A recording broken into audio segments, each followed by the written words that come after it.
man, not the off in mind. Speaking to the NTA. Thank you. Well, I'm just thinking to start off. Excellency, you just clocked 79. How does it feel, especially bearing in mind that you have enormous responsibilities on your shoulders as president of Nigeria, a rather complex country? Yes, I think COVID-19 has come to our rescue in the sense that the amount of people that need to see you can't see you, so that really gives you more time. And about my age, yes, I see my colleagues, they are now resting, and I assure you that I'm looking forward to the next 17 months when I too will have to be less busy. The age is telling on me. Working now for 6, 7, 8 hours a day, flat in the office, is no joke. The questions of executive council, memos from as many states as possible to be considered virtually every week. So really it is it's a lot of hard work. But as I said, I ask for it and I cannot complain. So, Mr. President, would that be the reason why, as you marked your 79th birthday, you said you were looking forward, or you can't wait to hand over in 2023 and retire to your farm? Why is that? Yes, because, look, as you know, I have been a governor. I have been a minister. And I'm in my second term as president. So I have gone through all the system. And really, what else can I do for this country? I have given my best, and I hope after I leave, Nigerians will reflect and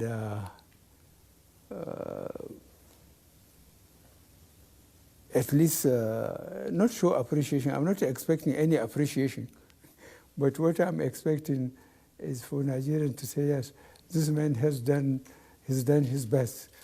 This is the most I'm expecting from Nigerians. But it's no joke, I'm telling you. Look at what the problem we are having in the southeast now. How many police stations were taken over, weapons missing? We closed the border with Benin, we closed the border with Niger, but we have to accept the reality that the weapons are coming from our own armories. Police stations are being attacked and so on. So our main problem is, I hope I will leave a more secure Nigeria than what it is now.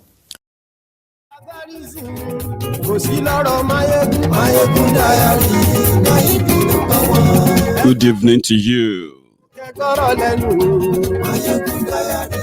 Good afternoon to you. And good morning to every one of you watching. Right now depends on when and where you are watching from.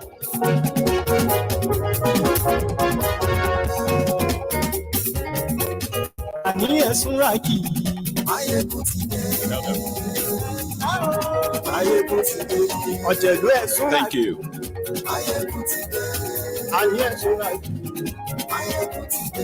Lórí Facebook.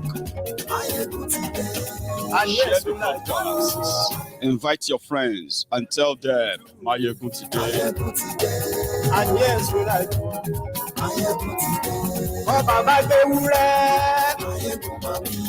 and yes, we like I'm sharing the broadcast myself.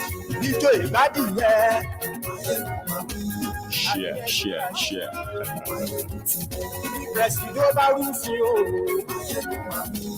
And yes, we like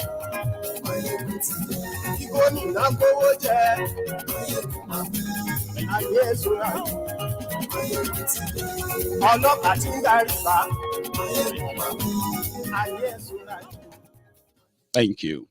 So yeah, if you watched my video earlier today, the Sunday sermon, or if you are going to be watching this broadcast later, which is going to be like the replay, okay? So just before I actually get fully into this again, okay? Everyone, whenever you see Maiyegun live, and you see this live blinking on the side of your screen with a new date, the date that corresponds with the date you are watching, mostly like right now, that is live. When I have to rebroadcast my videos, right, I do them sometimes prior to the new broadcast, and you will see the replay. That is for those who want to have a catch up just before, they watch a new one. So this is a new one. And if you are going to watch the replay, it will show on your screen that it is a replay. Just thought I should say that to some of you because of the time difference as well. Okay. So yeah, share the broadcast. Invite your friends and invite everyone that needs to be here, including those who don't want to be here. I'm going to talk about a lot of things as usual. But trust me, if this is your first time, you are likely never going to regret it. If you manage to spend up to 10, 15 minutes with us, you probably will stay longer afterward. Apart from that, this event and the statement from these characters I'm going to be talking about, if you have read the caption of the broadcast and if you have also read the rider, the description as well of this broadcast, it will give you an idea what is it talking about. And the rest of the whole conversation will add up. The bottom line is this: Nigeria is not working. Okay, Nigeria is not working. It will never work because the criminals who brought this upon Nigeria, who brought us to this state of near balkanization, these same people, they have no remorse. They don't feel like they've actually done anything wrong. And until everyone comes to that time and agree that until you do away with this current system, then we will continue to be victims of their greed and selfishness, and also their short-sightedness, because that's what greed does to you. You listen to the video of Buhari just there. He was talking about how much he works, how much the hours he works, and then the fact that COVID-19 has limited people that comes to see him, even when the country is burning and boiling every day, most of it orchestrated by his government, sponsored by his government, or covered up by his government, right? The guy still has the audacity to complain that he works, and that is not a joke, according to him. What I do for Nigeria, I've done my best, but this is his best. He currently just told people that Nigerians should just hope on God to solve the problem. He's done his best.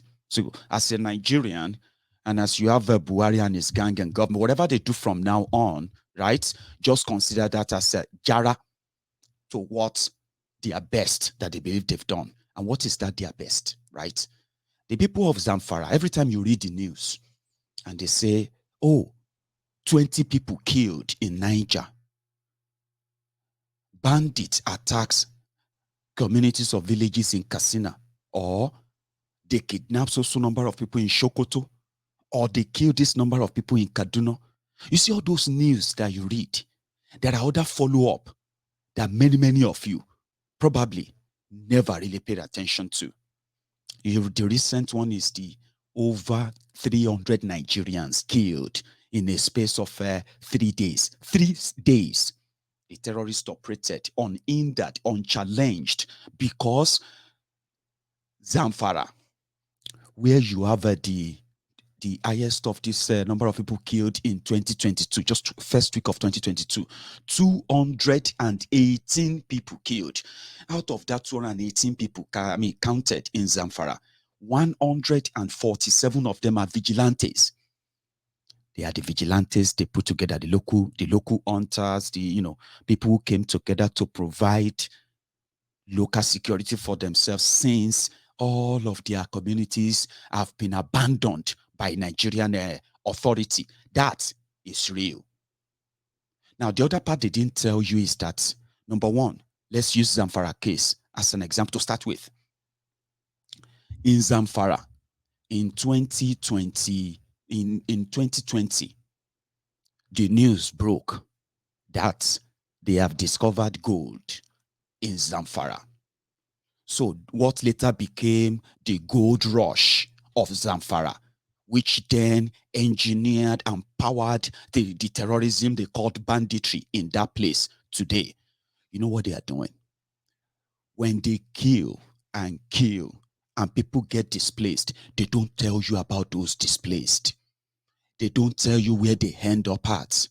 They use the common word, refugee camps. But what probably they haven't told you, or you haven't really paid serious attention to, is that apart from all the killings, the vast majority of communities in northern Nigeria, I'm talking about including the middle belt that they always add to northern Nigeria, right? 19 states in northern Nigeria.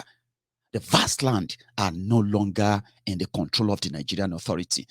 And you see the people who are the victims, they are completely forgotten. This Buhari's government. So some people traveled to Zamfara and they said the economic impact of the terrorism in northern Nigeria that the government of Buhari is treating with kid gloves, drag until it became what it is today, that people are now paying the supreme prices right there. Zamfara. They said the people of Zamfara are the example of the destruction of northern Nigeria. Farmers in Zamfara, they said they usually measure their harvest. Yeah, they usually measure their harvest through the they don't use tons, they use bags. Those who grow up, those who grow corn, maize, millet, and all those stuffs, right? They measure them by bags. Now, farmers who used to come back with more than 10,000 bags of grains that they take to market to sell every harvest season are now struggling to bring about 100 bags of grains. And this is known by Buhari's government. Because you know what? When the World Bank, when Buhari came to power, when he started this northern agenda that became Nigeria agenda, World Bank came to Nigeria and they had this scheme, right? This scheme for farmers, for small scale businesses and all of that. If you go on Google right now, Buhari told them that they should concentrate more in northern Nigeria because that is where the poverty is the highest in Nigeria. Then the Fulani terrorists haven't started all this madness like you are witnessing now.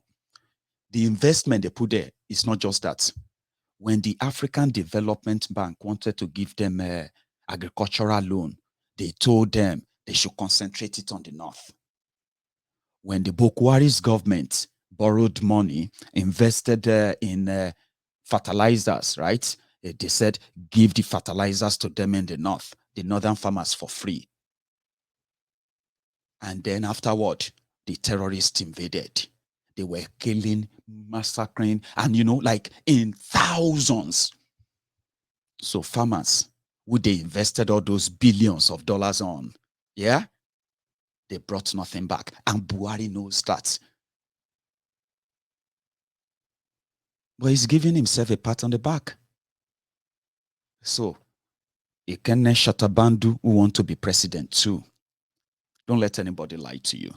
The only the only thing they know very well, I'll tell you, to kind of manipulate most people, yeah, is that they have a way of appealing to your fear. You understand? Appealing to your worst fear. What is your worst fear? Maybe death. Some's worst fear is losing everything they have, they hold dear, their family, their this and that. And exactly what these guys always do. They try to target your worst fear and they use that to keep you under check.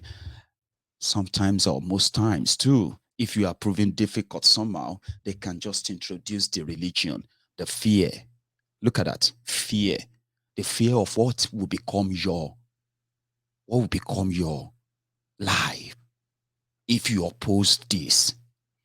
Are you willing to take the risk? They appeal to your fear. But what they didn't know is that, what you don't know is that they are also scared. They are scared for a day that you will beat that fear. You will no longer care. There are people who no longer care about those things anymore. And the number is growing. That is why when Osinbajo went to this, what do you call it? ECOWAS, blah, blah, blah, blah, blah, summit on Mali. They were talking about a coup, right? Before now, in Africa, people thought that maybe coup would become a thing of the past, no longer popular. The Western world, they no longer sponsor this or they no longer back it. That's the impression. Until the coup happened in Sudan, the coup happened in Mali, and then where's the other one? In a space of a few months, a lot happened on the continent of Africa, and they decided to go to Miami to West African meeting, and that was where Ikene Shatabandu said something like, West Africa, ECOWAS is never going to support any coup. Who gives a damn about ECOWAS? The same toothless ECOWAS, or Osinbajo, who is dreaming to be president of Nigeria, is confident, not because he has anything. And if you look at this Buhari's government and their modes of operation, right, you can tell yourself, it is no longer democracy. You know it, yeah? And they rely so much on the backing of the military. That is why those criminals who committed genocide under Buhari, people like Buratai the Butcher, and all those ones they call their service chiefs and all of them, right? Who committed genocide, rather than getting prosecuted, right? They got retired, paid heavy sum, lofty estates, and then a home and abroad. And now, in fact, they made them ambassadors for Nigeria in another country, representing Nigeria diplomatically.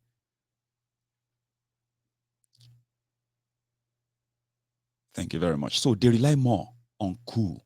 They rely more on the military, including fake Pastor Ruga himself. And so far, so good. It seems that the military has been delivering.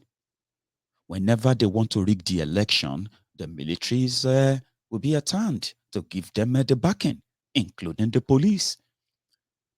Whenever you decide to go out there and protest against insecurity, ask Buhari to resign. He's failed you. The way the military will show up, the soldiers will show up in a democracy, and they will start shooting. If you even come together to say, well, as free citizens of your country, you want to go out and protest against that same police brutality, then NSAS will come to mind. These are cold-hearted, murderous people. But they are also scared. You need to know that they are also scared. And that is why most of the time when they take some of their actions, right, you ask yourself, why are they so overreacting? Why are they so opposed to, having a conversation around issues that is tearing the country apart if they actually love the country? But they don't care. They don't care. And many of their supporters too, they don't know, and therefore they don't care. So he went there to assert the confidence of the military in Nigeria, which will kick them out. The military that will kick them out in Nigeria is going to be the People's Army. Watch out for that. Well, what is being done is what is unprecedented. In the years gone by, the Africa Union, or then known as the Organization of African Unity and ECOWAS, never came down heavily on coups d'etat. But it's evident now that there is very strong resolve that ECOWAS and indeed the AU, and in fact the international community, would not accept unconstitutional takeovers of government in the forms of coups d'etat and other such unconstitutional means of taking over government. So it's very evident that there is very strong resolve, which is why we're here today. Is it enough to force Mali to return to civil rule? Well, we expect that it would. We expect that it would, and we expect that the actions that will be taken would point the the junta in Mali in the right direction. We expect that it would. Expect Mali to cooperate.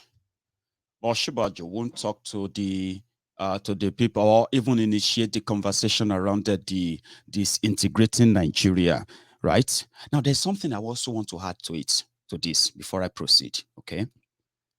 I want you to know something, that the best card that the Nigerian politician love to play, as well as the typical Nigerians. And you know who we call the Nigerians? These are Nigerians who live in denial of what is going on in Nigeria. They will admit to what is going on one hand, then they will also they will also deny what is going on the other hand. Confused lots. We call them the Nigerians who live the lie called a country. So there is this game they love to play. If you can say, I love Nigeria, my country, even if you don't mean it, the typical Nigerian will feel better with you somehow.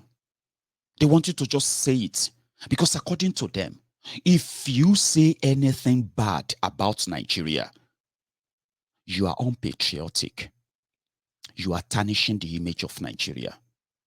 You are the one destroying Nigeria. There are people who believe that. Most of the people who believe this, these are the Nigerians. They want to talk about the problems, but they don't want to name those who cause the problems. For you as a person, if you speak up against the vices going on in Nigeria, the injustice going on in Nigeria, you are a patriotic human being and you should be proud of yourself. Because speaking up against what the criminals are doing in Nigeria that is impacting and affecting the lives of millions of people, including those who defend them, it's not unpatriotic. It is in fact patriotic. You know why? Speaking up means you are yet to be a victim, because soon you are likely never going to have the opportunity of speaking up. Some people will need to speak up for you too before you become a victim that won't be able to talk. That is why you are talking, and that is patriotism. Do you know those who destroy the image of Nigeria? They are your politicians. They are your religious leaders. They are the criminals who use the privilege that Nigeria gives them, right, to rob Nigeria, and the rest of the world knows that. Listen, if they tell you that Nigerians are doing drug, Nigeria is not even up to, Nigerians are doing drug. They are not, they are not in number 1 to 10 of the countries where the real drug dealings in the whole world, when they are mentioned, Nigeria is not there. When they talk about the countries with the worst economic financial crime, Yahoo, or whatever you call it, yeah, Nigeria is not even up to number 1 to 10. Google this. I'm telling you now. The countries that we would like that will make you agree that Nigeria is really corrupt in this regard, they are top of the list. America, UK, China, all these European countries, and so many others out there who are committing multi-billion dollars financial crime all over the world. Nigeria is not so close. But do you know which one that actually put us on the radar?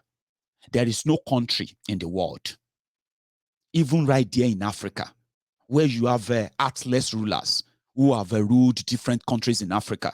There is no country in the world where you will see cold-hearted criminals loot their countries the way criminals in Nigeria are looting their country. Like, they amaze the other politicians all over the world.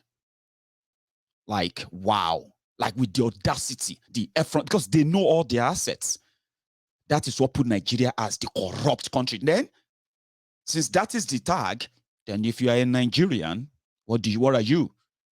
A product of a corrupt country brought about by your politicians who steal your money, deny you hospitals, deny you roads, deny your children's schools, better education, deny you security, deny your youth a better environment to strive to make better, to try to make better of their lives. They deny you all of that. Then they came abroad to buy themselves healthcare, buy school for their children, give their children the lives they denied your own children. These things amaze the other politicians all over the world. That's what makes Nigeria the corrupt country in the whole world. Heartless people, while they watch the rest of their citizens suffer and die in penury. That is what is going on in Zamfara. But don't let anybody blackmail you. Do you know how many Nigerians in jail abroad? There are also, do you know how many Americans and how many British and how many other citizens of the world in different jails all over the world committing the same crime that some of you will not even dare to try as Nigerians? But your politicians, the criminals, who put your name out there ridiculously. Ridiculous people. They are the people, they are the unpatriotic people. When they now destroy the entire place, you know what they did? They came here to buy themselves health care. Oyibo, that they are, so Oyibo self-corrupt, you are just stupid if you believe that. If Oyibo corrupt, our Oyibos are coming to they are the ones helping our leaders to loot our country. Are you not stupid to even say that in public?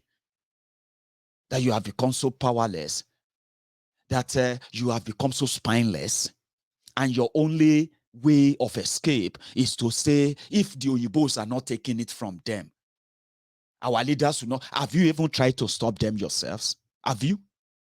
You have no spine to stop them. Not all of you have that spine. And when they bring the money here, what do you expect? They sold your forefathers. They sold your forebearers as slaves to build their country. Then you got your independence. Then you elected the other criminals who don't need the Oyinbos to come and steal anything anymore. They don't need to come and enslave you anymore. They will do it for them, and they will steal whatever they can steal and bring it over here.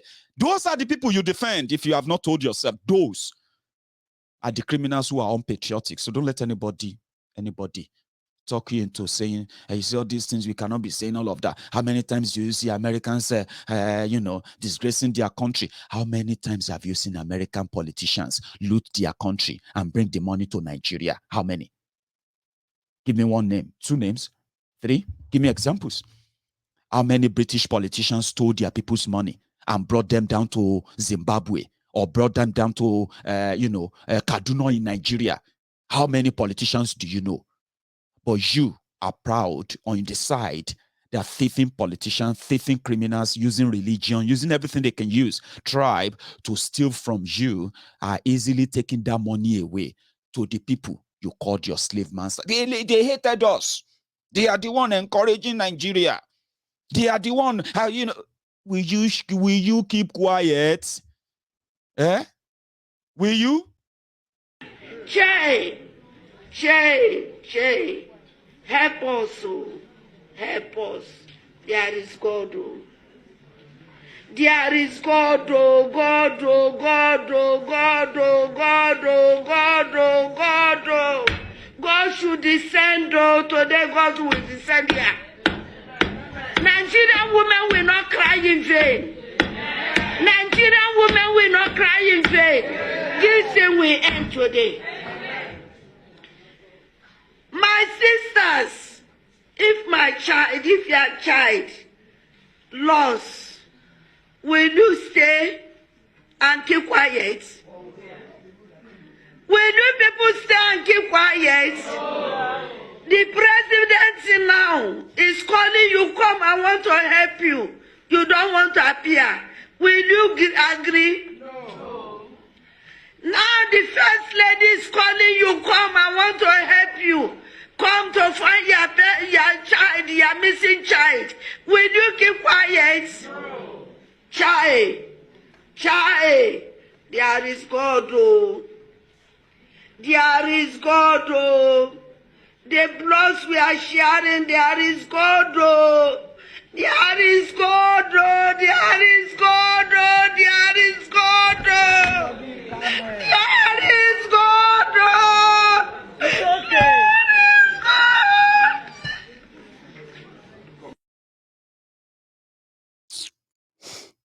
God bless our soul. People People were laughing. Some of you are even laughing now. See, you are laughing. Well, Oroburuku to Nteri. You can't blame people for what you encourage. That is why, after all the failure, the hunger, they said, if you see the people of Zamfara, oh, some of you will stop abusing the Northerners. Especially the Hausas and those who have become the victims, whose villages have been ransacked. They said, if you see how their lives have turned and changed, they said these are the people who could still lead their normal lives 6 years ago. That means before Buhari, as much as the terrorism is in northern Nigeria, Zamfara, then they manage until the gold rush. So if you see them now, many farms have been destroyed. So the reason for the attacks are beginning to make sense. And there are already areas where everything you are seeing in Zamfara today, you're going to see them in other part of Nigeria soon. Gold rush. People of Osun. Shebi you are waiting for Atonda Ogunlere Abi Shangolere, Tifnumbu, the Jaga bandit of Lagos. The Kukuruku Akuko Bodilon. Your land will soon become the land where you are already witnessing them. Your gold in Osun, your gold in Ondo, your gold reserve in Edo are the reasons why, if you hear any Fulani terrorist attack in any part of your land, it is not just about the land grab anymore. It is about what is under, what is below that ground, which many of you sometimes don't even have a clue. So this whole fight, killing, attack, and the rest of that has changed the lives of the people of Zamfara, changed the lives of people of Sokoto, changed the lives of the people of Niger, and all these places. Farmers that they are talking about, the reason why, well, you continue to buy food at the exorbitant, prices, and it's never going to go down when these farms continue to get attacked. The other day I was reading online where people whose farms were attacked just a few days ago, 20 acres of land or farm destroyed, cassava, people are suffering in silence when Buhari said you should go back to farm. And now he said you have to ask God to do something. Some people said, I remember when Mazi Nnamdi Kanu also said that Chukwu Okike Abiama will bless Biafra for Biafra to defend themselves, like the people of Zamfara. Now, there is something, talking about a country that is not working in the interest of the people, and the criminals in charge who deliberately keep it that way. Yeah, is this so? The what do you call it? The IPOB led by Mazi Nnamdi Kanu, right? They decided that they are not going to over rely on the Nigerian security, which is already compromised, right? We're going to defend ourselves. We're going to defend our people who are the victims of all this Fulani invasion and all of that, okay, in Biafra land. Like the people of Zamfara. They allowed the people of Zamfara to put together vigilante, all right? A vigilante group that could carry guns and all that, because they were considered as people who understand the terrains better than the military that they are going to bring over, which somehow is ideal. When they work hand in hand, they call them joint task force.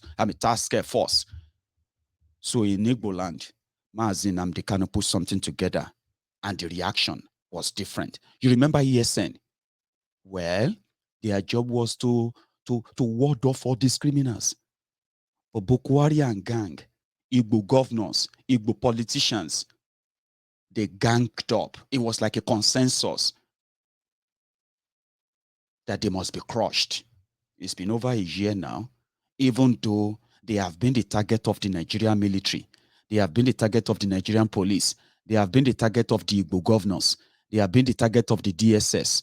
They have also been the target of the Ebube Lizard and Ebube Agu, as they call them, right? But these guys are still there.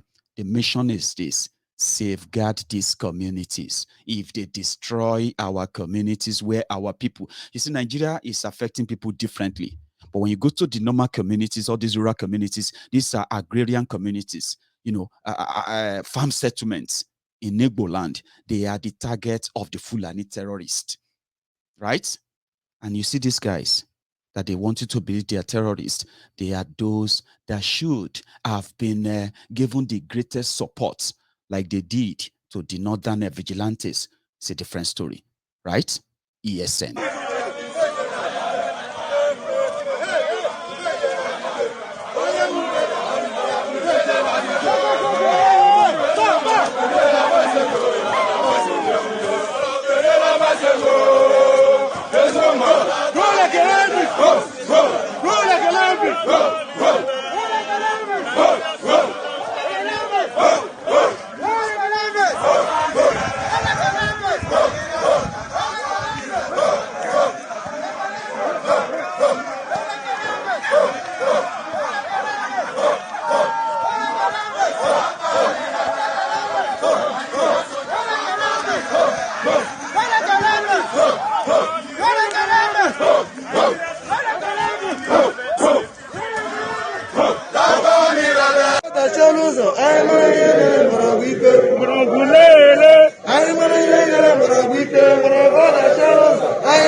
Incredible, isn't it? Some said, some feels like, we shouldn't be showing that. No, let's show it. Because see, the impression that their media in Nigeria love to propagate is that the IPOB we have now, or the ESN we heard about, right? That they have a ulterior motive, which is to harm the Igbos. So if you don't let them see that, you see those people you saw there, those are volunteers. So many of them actually returned to Nigeria too. Tactical Igbos, whose intention was not to start any war with Nigeria, okay? Normally, that thing you saw there should be a show of force that every Igbo should be proud of and support if the power that be did not criminalize them. If they didn't criminalize them, that is a show of force to the Fulani terrorists who believe, and don't live in that denial, don't be a Nigerian, no. Don't live in denial. The Fulani terrorists who believe that if you are not going to let them settle wherever they want to settle, they will kill you. They say that to the locals, to the local people that they meet, those who have been their victims, those who have crossed their path. That should be a show of force.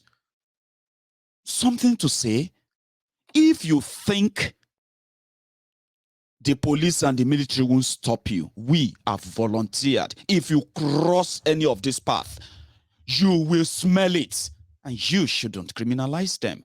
But guess what? They made you want to see them as the people behind all those PDP, APC sponsored killings in Igbo land. The ones that they've actually come out repeatedly to confess. But some of you are programmed never to really reason right. You're still looking. So we need to show them those videos. Those are volunteers. Those are the people that Nigerian army are going after because they want to go after Fulani terrorists. Vigilante, protecting yourselves, defending yourselves. If the Nigerian government failed to protect you, what do you resort to? Self-defense. Do we have people to defend themselves in southern Nigeria? Of course. But if you ever put together any group in southern Nigeria, you put them into action to go after these terrorists, yeah? boom, you will be declared the terrorist as well. But there is a good news.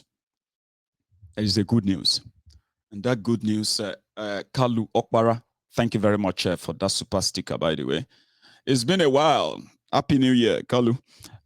Yeah, there is good news. Yes. Buhari's government recently said they have now declared the bandits as terrorist organization, which should be a bit of a leap for those southern politicians, what do you call it? If they are indeed honest and sincere. I'm not saying they are. I'm just throwing it open now. If they are indeed sincere and honest, there should be nothing holding them in arming, for example, Amotekun. These terrorists are still there in Yoruba land. The last time we did the counting, which is more than 2 years ago, their total camp in Yoruba land was put at, in the Yoruba forest, is put at 1,748. So locally, Yorubas have put different security measures in because of the Nigeria they are dealing with. The Nigeria that has become so divided, but forced together through the use of force and arms by the murderous people in charge of government as we speak. Thank you very much for that as well. Emeka, they're not the Williams. Thank you. So we can protect ourselves. It's just that doing so right now is considered illegal in Buhari's Nigeria. So if they ask you that you should go and pray to God, it simply means just go and say your last prayer. So the Osinbajo's part, especially where he said nothing can break Nigeria, is mistaken. They will break Nigeria. In fact, so many people believe that Buhari is doing a great job breaking up Nigeria, making it even further and further difficult for Nigeria to come back to that table. And the last stroke that will break the camel's back is expected to be this jamboree that many of you are going to jump into. Pray to God to help you to fight what? Hunger or terrorism? Which of them? Joblessness or what? It is the scam, the jamboree that you are all about to be dragged into. I was reading something online just a while back. And guess what? They said Lagos state government will spend 1.4 trillion or something like that in 2022 budget. I was like, boom. They have to write the budget for Tifnumbu's bogus dream, aspiration of becoming the Buhari Pro Max for the rest of the Mumumadus, the Bele lecturers, the Momu lecturers, the clan of the Cybarbarians, the Buhari idiots, and all of their general cousins and their nieces out there, as we call them. 1 point something trillion naira Lagos state budget. But guess what? They said 400 billion from that money in that budget was inserted by the Lagos State House of Assembly, and nobody will ask question because the Lagos State House of Assembly passed it, preparing wetting the ground for the incoming Tifnumbu using your money. Taking away education from your children, taking away electricity from your home, taking away good roads out of your vicinity, taking away that healthcare from your vicinity. I mean, taking away the soft loan that could boost the economy, create micro businesses that pay taxes. I mean, all those things that could happen are never going to happen because Tifnumbu wants to be president. A jamboree. That some of you have a voyage, that some of you are already buying the tickets. Pray to God to save you. You get what I mean now? You should let us pray to God. All these things, we have to talk to God. You have our fast, 2,500 mullahs, our fast. They are praying for Tifnumbu to be president. Then you have another 200 fast. They are also praying for Yeye Bello of Kogi to be president. And then as many as others who are being contracted out today, and they are going to railroad you. They're going to railroad you into religious nonsense. We know the end of it is that you are going to end up calling on God that none of you are going to campaign for right now. And I'm not going to, I'm 100% sure that there is never going to be any God on the ballot paper or ballot box, right? There's not going to be any God contesting for 2023 election, but the criminals are already railroading you into whatever the religion can do for you. 2023, a charade, a facade. Somebody said it's a facade.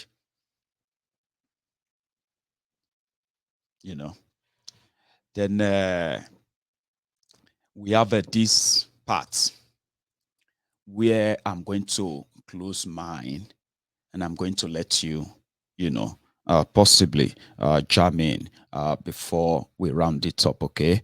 I picked a video up and then I said I was going to share that with you. A rudderless country, a lawless country ruled by this kind of characters.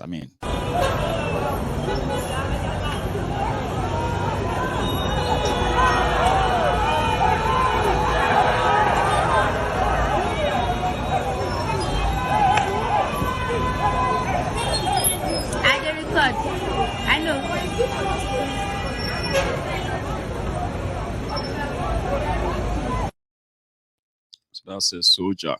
And some soldiers jumped down out of their car. For some reason, they felt offended. They jumped out of their car and they went straight for the traffic warden, right? The traffic officer. And you saw what happened there. That is Nigeria. That is Nigeria. Unfortunately. There's another one. Hang on. Let me see if I found it. Express road! After Onígàrí, ẹ wo báwọn Fúlàní ṣe yìnbọn fún o. Ẹ wo Fúlàní wọ́n ṣe yìnbọn fún o. Ẹ wo mọ́tò rẹ̀, wọ́n ti pa dírẹ́fà, wọ́n ti pa ní tó wa mọ́tò. Lagos Ìbàdàn Express road. Fúlàní ni o, ó ní Fúlàní ló ti gbéyàwó ẹ̀ lọ. Ẹ wo dírẹ́fà ni wọ́n ti pa. Ẹ wo ẹ̀jẹ̀. Ẹ wo ẹ̀jẹ̀. Ẹ wo dírẹ́fà. Àwọn Fúlàní. Ìyàwó ẹni wọ́n ti gbé lọ. Ẹ wo mọ́tò, ẹ wo ẹ̀jẹ̀ ní mọ́tò. Ẹ wo ẹ̀jẹ̀. Ẹ wo ẹ̀jẹ̀. Àwọn Fúlàní ni o. Ẹ wo gan. Jésù gbà wá o. Ẹ wo bọ́ọ̀sì wọn nílẹ̀. Báàgì ni. Àwọn Fúlàní ni o. Àwọn Fúlàní ni o. Ẹ wo mọ́tò ni. Wọ́n ti pa dírẹ́fà. Wọ́n ti yìnbọn pa. Àwọn Fúlàní ti yìnbọn pa o.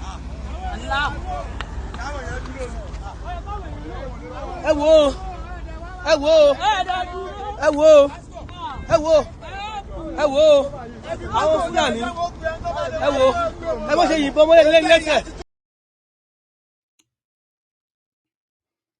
In case if you don't understand Yoruba, or even if you understand Yoruba, I'll come back to you because, yeah.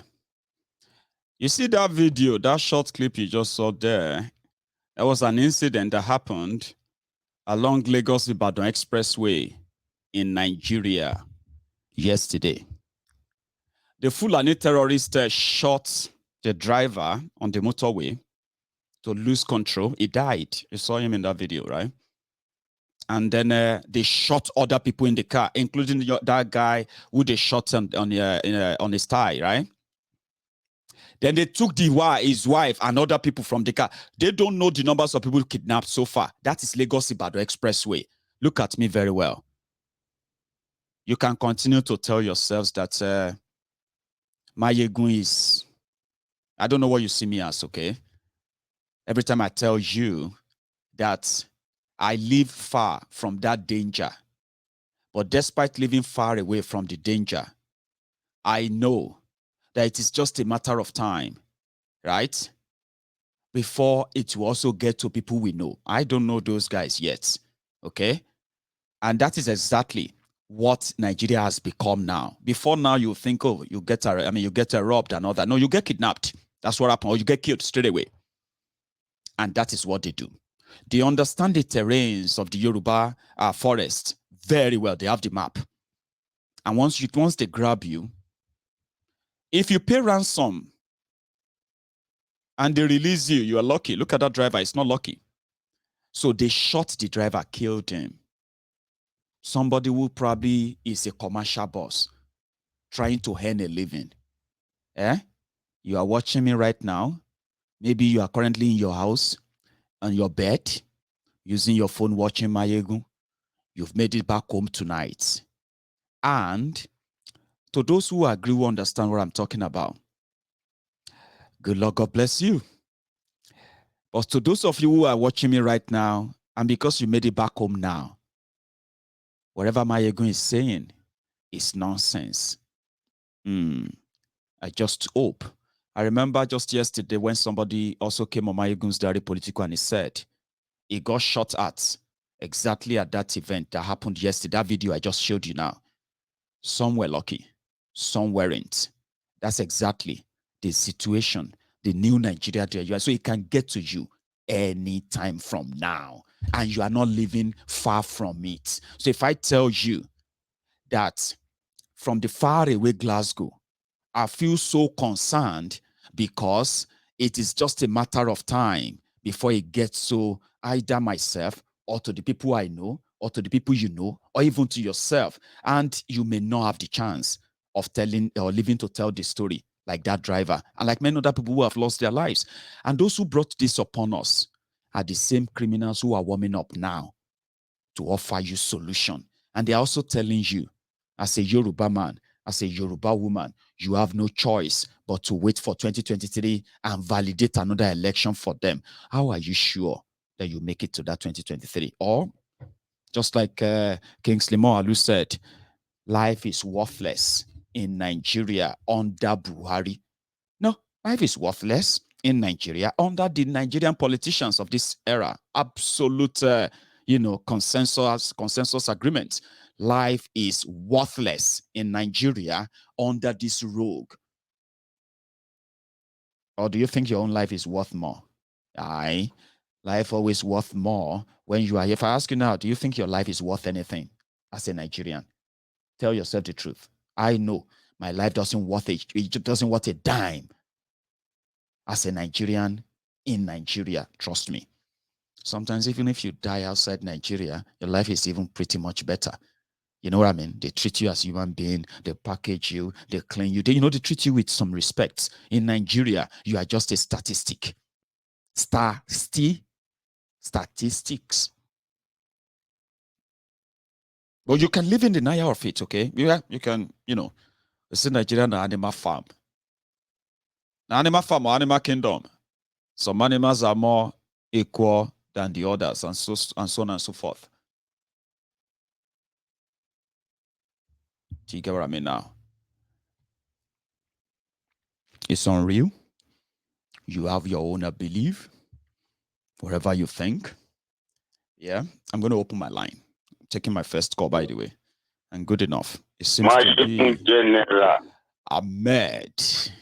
Happy New Year. Maiyegun General. Happy New Year. Happy New Year to you. How are you, Baba? Baba, I don't need to call the last. Almost like 3 days now. I haven't had the chance of and watching Maiyegun. I know. Baba, everybody is always trying to be in all the time, but we just never have that luxury and all that. So it's always a pleasure to have you. How's the family? We're doing okay. Well, we are surviving. We are still here. I mean, Happy New Year, Baba. I'm doing. I'm watching this program on TV, and I was just watching because the comment section is by the side. So I'm watching one animal like that. They call him Virgin Money, or what they call it. Virgin Money. Is it considered a nuisance? Yeah. Is it being a nuisance in the comment section, right? It's been